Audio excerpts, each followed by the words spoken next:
नमस्ते, जय श्री महाकाल। मैं दीपमाला पाटीदार आपका अपने चैनल पर स्वागत करती हूँ। आशा करती हूँ आप सब कुशल मंगल होंगे।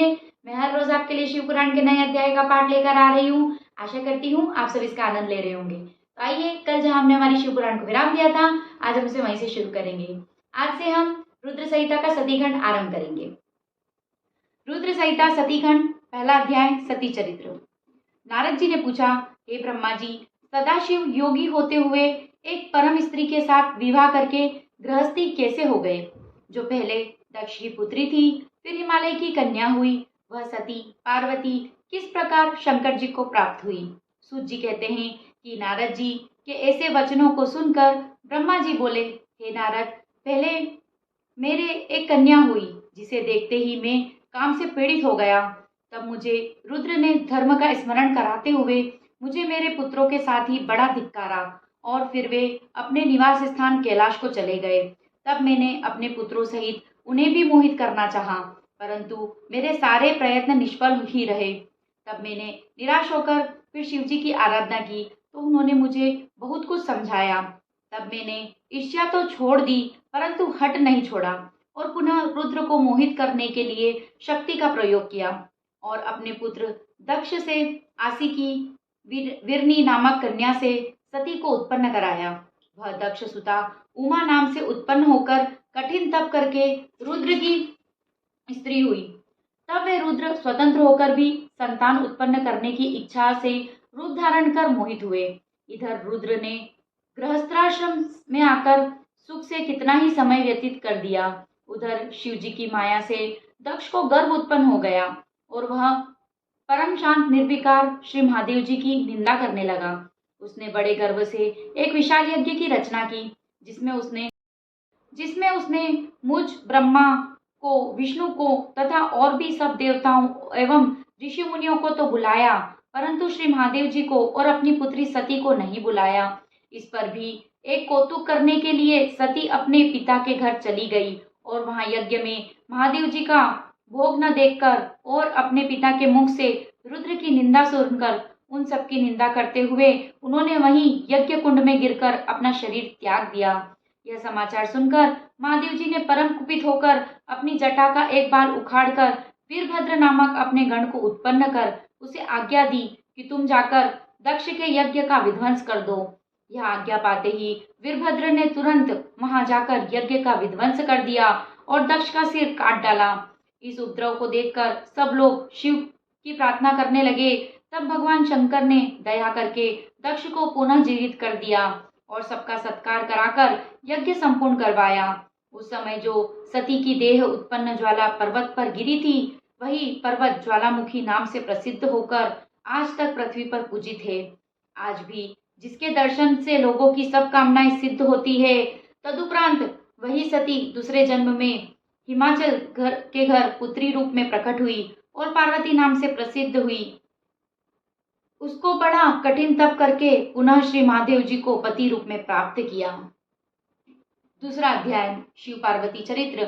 सुत जी बोले, हे ऋषियों, ब्रह्मा जी के ऐसे वचन सुनकर नारद जी पूछने लगे, हे ब्रह्मा जी, मैं उस सती और शंकर जी के परम पवित्र एवं दिव्य चरित्र को पुनः सुनना चाहता हूँ कि सती की उत्पत्ति कैसे हुई और श्री महादेव जी का मन विवाह करने के कैसे तत्पर हुआ। दक्ष पर कुपित हो सती ने अपना देह कैसे त्यागा और फिर हिमाचल की पुत्री पार्वती नाम से कैसे हुई। उनका तप, विवाद, कामनाश आदि समस्त कथाएं विस्तार पूर्वक सुनाने की कृपा करें। ब्रह्मा जी बोले, हे नारद, पहले शिव जी निर्गुण, निर्विकल्प, रूप रहित, शक्ति रहित, चिन्मात्र, सत असत से परे, शिव स्वरूप, निर्विकार और परात्पर दिव्य एक ही थे, परंतु उमा के साथ रहने से सगुण और शक्तिमान प्रभु हो गए। जिनके बाएं अंग से ब्रह्मा जी उत्पन्न हुए, तब से सृष्टिकर्ता एवं पालनकर्ता विष्णु और प्रलयकर्ता रुद्र नियुक्त हुए और सब तभी से सदाशिव के 3 रूप हो गए। इनकी आराधना से मैं भी सुरासुर सहित मनुष्यादि की सृष्टि करने लगा। मैंने ही सब जातियों का निर्माण किया। फिर मैंने ही मरीच, अत्रि, पुलह, पुलस्त्य, अंगिरा, क्रतु, विशिष्ट, नारद, दक्ष और भृगु की उत्पत्ति की और जब मैं इन्हें उत्पन्न कर चुका, तब मुझे कुछ माया का मोह प्रकट हुआ और उसी क्षण मेरी भौहों के बीच से एक संध्या नामक कन्या उत्पन्न हुई, जिसको देखते ही मैं उठ पड़ा और मेरे पुत्र दक्ष मरीचि ने भी हृदय में सोच किया।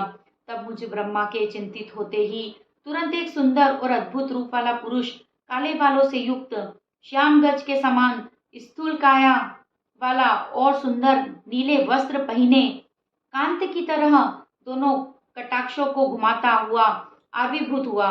उसकी श्वास में सुगंधित निकल रही थी और वह परम श्रृंगारित था। तब ऐसे पुत्रों को प्रकट हुआ देखकर मेरे अन्य पुत्रों में बड़ी उत्सुकता आई और उनमें विकारी भाव का संचार हो गया। उसी समय एक पुत्र ने मुझसे सिर झुकाते हुए कहा, हे ब्रह्मन, मेरे लिए क्या आज्ञा है? ब्रह्मा जी ने कहा, तुम सनातनी षष्ठी उत्पन्न करो। मैं, वासुदेव और सभी तुम्हारे वश में हैं। आज से तुम्हारा नाम पुष्पवाण होगा। तुम्हारे द्वारा लोगों में आश्चर्य, सदैव शुभ का लक्षण और नित्य ही प्राणियों में मद उत्पन्न हुआ करेगा। अतः तुम इसी प्रकार की सृष्टि से प्रवर्तक बनो। इससे मेरे ये पुत्र भी तत्व रूप से तुम्हारा नाम का स्मरण किया करेंगे।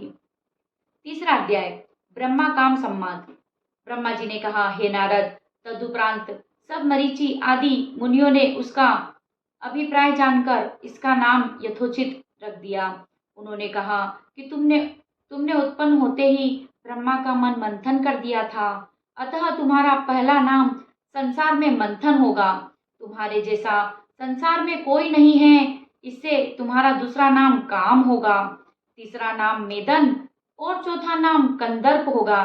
तुम्हारे लिए प्रजापति दक्ष एक सुंदर कामिनी स्त्री देंगे, जिसे ब्रह्मा जी उत्पन्न कर चुके हैं और जिसका नाम संध्या है। यह सुनकर उस काम ने 5 वाणों का नामकरण कर तुरंत उनका परीक्षण करना चाहा। हर्षण, रोचन, मोहन, शोषण और मारण, ये 5 नाम हुए जो मुनियों के भी सहायक थे। उस समय वहां संध्या भी थी। उसने कहा, अच्छा, इसे तो मैं ही मोहित करूंगी। इतने में काम ने अपने 5 वाणों का प्रयोग किया तो मोहन ने ब्रह्मादिकों के मन को भी मोह लिया। सबके मन में विकार प्रकट हो गया और उनमें काम की वृद्धि हो गई। मुझ में 49 भावों खड़े हो गए। संध्या ने भी विकार हो गए आया तथा वह भी ऋषियों को कटाक्ष करने लगी। एक प्रजापति ने भी उसको पाने की इच्छा की। जब मरीचि, अत्रि और दक्ष आदि सब मुनि इंद्रियों के विकार को प्राप्त हो गए, तब मुझे और सब मुनियों तथा संध्या को देखकर काम को अपने कर्म में विश्वास हो गया। तब पिता और भाइयों की पाप गति को देखकर धर्म को बड़ा दुख हुआ और उसने धर्म रक्षक प्रभु शिव जी का स्मरण किया। तब मुझे देखकर आकाश स्थित शिव जी हंसे और मुझे लज्जित करते हुए बोले, हे ब्रह्मन, तुम्हें पुत्री को देखकर काम कैसे प्रकट हो गया? सर्वदा सूर्य का दर्शन करने वाले दक्ष, मरीचि आदि एकांतवासी योगियों का मन स्त्री को देखकर कैसे मलिन हो गया? जिनके मन को स्त्रियां हरण कर लेती है, उनके साथ शास्त्र संगीत कैसे की जा सकती है? ब्रह्मा जी कहते हैं कि जब लोग पितामह शिव जी के ने इस प्रकार कहा तो लज्जा के कारण क्षण भर में मेरा सारा शरीर पसीने से लथपथ हो गया और सारा विकार जाता रहा। परंतु मेरे शरीर से जो पसीना गिरा, उससे पितृगणों की उत्पत्ति हुई। उस पसीने से 64,000 आग्नेवात पितृगण उत्पन्न हुए और 86,000 बहिर्षद पितर हुए और एक रति नाम की सर्वगुण संपन्न कन्या उत्पन्न हुई, जो मुनियों के भी मन को मोहने वाली थी और जिसका लोक विख्यात रति नाम हुआ। उसे देख ऋतु आदि भी सक्लेत हो गए और उनका वीर्य पृथ्वी पर गिर पड़ा, जिससे अन्य पितरों की उत्पत्ति हुई। इस प्रकार संध्या बहुत से पितरों को उत्पन्न करने वाली हुई। हे नारद, उसी समय शिवजी तो अंतर्ध्यान हो गए और मैं उनके वाक्यों से लज्जित होता हुआ काम पर बहुत क्रोधित हुआ। मेरे क्रोध होते ही काम ने तुरंत अपना बाण खींच लिया और मैं जलती हुई अग्नि के समान जलने लगा। उससे पीड़ित होकर मैंने तथा अन्य ऋषियों और प्रजापति ने काम को यह शाप दे दिया, जा तू शिवजी के बाण द्वारा भस्म हो जाएगा। यह सुनकर रति काम तुरंत अपना धनुष बाण फेंककर मेरे चरणों में आ गिरा और बोला कि आपने मुझे ऐसा कठिन शाप दे दिया। आपने ही तो कहा था कि मैं ब्रह्मा विष्णु शंभु ये सभी तुम्हारे वश में हैं, अर्थात जो आपने कहा था मैंने उसी की परीक्षा की है, इसलिए मैं निरपराध हूँ। मुझे ऐसा कठोर शाप क्यों देते हो? तब ब्रह्मा जी ने काम को डांटते हुए कहा कि यह संध्या जो मेरी कन्या है, इसको तुमने काम से पीड़ित किया है, इसी कारण मैंने तुम्हें शाप दिया है। हे काम, अब तुम शांत होकर सुनो कि जब तुम श्री महादेव जी के नेत्र रूपी अग्निबाण से भस्म हो जाओगे, तब फिर कुछ समय बाद समान शरीर को प्राप्त करोगे, और जब महादेव जी अपना विवाह करेंगे तब तुमको शरीर प्राप्त होगा।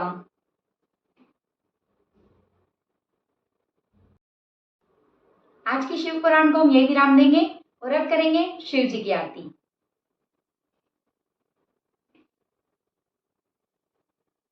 ओम जय शिव ओंकारा, प्रभु हर शिव ओंकारा, ब्रह्मा विष्णु सदा शिव, ब्रह्मा विष्णु सदा शिव, अर्धांगी धारा। ओम जय शिव ओंकारा, एकानन चतुरानन, पंचानन राजे, शिव पंचानन राजे, हंसानन गरुड़ासन, हंसानन गरुड़ासन, विश्वाहन साजे। ओम जय शिव ओंकारा, दो भुज चार चतुर भुज, दश भुज से सोहे, शिव दश भुज से सोहे, तीनों रूप निरखता, शिव जी का रूप निरखता, त्रिभुवन मन मोहे। ओम जय शिव ओंकारा, अक्षमाला वनमाला, मुंडमाला धारी, शिव मुंडमाला धारी, चंदन मृग मृग चंदा, चंदन मृग मृग चंदा, भोले शुभकारी। ओम जय शिव ओंकारा, श्वेतांबर पीतांबर, बाघंबरी अंगे, शिव बाघंबरी अंगे, ब्रह्मादिक सनकादिक, सनकादिक ब्रह्मादिक, प्रेतादिक संगे। ओम जय शिव ओंकारा, कर के मध्य कमंडल, चक्र त्रिशूल धरता, शिव चक्र त्रिशूल धरता, जग करता जग हरता, दुख हरता सुख करता, जग पालन करता। ओम जय शिव ओंकारा, ब्रह्मा विष्णु सदा शिव, जानत अविवेका, शिव जानत अविवेका, प्रणवाक्षर के मध्य, प्रणवाक्षर के मध्य, यह तीनों एका। ओम जय शिव ओंकारा, त्रिगुण स्वामी जी की आरती, जो कोई नर गावे, शिव जो कोई जन गावे, कहत शिवानंद स्वामी, कहत हरा हर स्वामी, मनवांछित फल पावे। ओम जय शिव ओंकारा, ओम जय हर हर महादेव।